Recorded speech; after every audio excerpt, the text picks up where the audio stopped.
মিছিলটি এখানে কিছুটা উত্তেজনা সৃষ্টি করেছে। সোনিয়া, বিএনপির এই নিষ্ক্রিয়তা নিয়ে আমরা এখন কথা বলবো বিএনপির প্রচার সম্পাদক এবং বিরোধী দলীয় চিফ হুইপ জয়নাল ফারুকের সঙ্গে।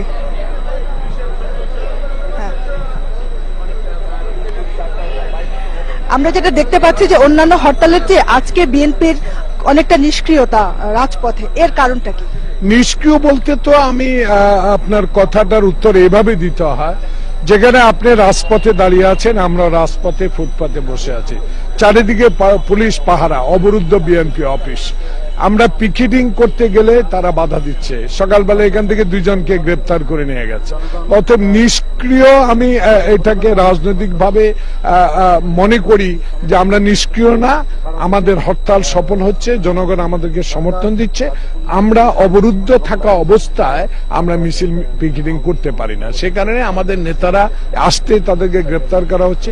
আর অনেক সিনিয়র নেতাদের বিরুদ্ধে মামলা হয়েছে, তাদেরকে আসলে গ্রেপ্তার করা হবে এবং যারা গ্রেপ্তারের আমাদের আইনের আশ্রয় নিয়েছে তারা আজকে তাদের জামিন হয়ে যাবে আমরা আশা করি। তারপরে পরবর্তী কর্মসূচিতে আমাদের নেতারা এখানে আসতে শুরু করবে। তবে আমি এইটুকু বলতে পারি, ইতিমধ্যে সারা বাংলাদেশ থেকে যেসব খবরাখবর আমাদের কাছে এসে পৌঁছেছে, হরতাল সফল হচ্ছে।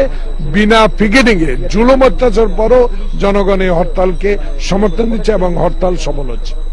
অনেক ধন্যবাদ। সোনিয়া, আমাদের জানাচ্ছিলেন জয়নাল আবদিন ফারুক, তিনি আসলে বিএনপির যে নিষ্ক্রিয়তা, আজকের রাজপথে নেতাকর্মীদের যে উপস্থিতি কম, তার পক্ষে তার দলের পক্ষ থেকে ব্যাখ্যা দিচ্ছিলেন। সোনিয়া, রাজপথে এখনো যানবাহনের সংখ্যা খুবই কম এবং চারপাশের পরিবেশ সম্পূর্ণ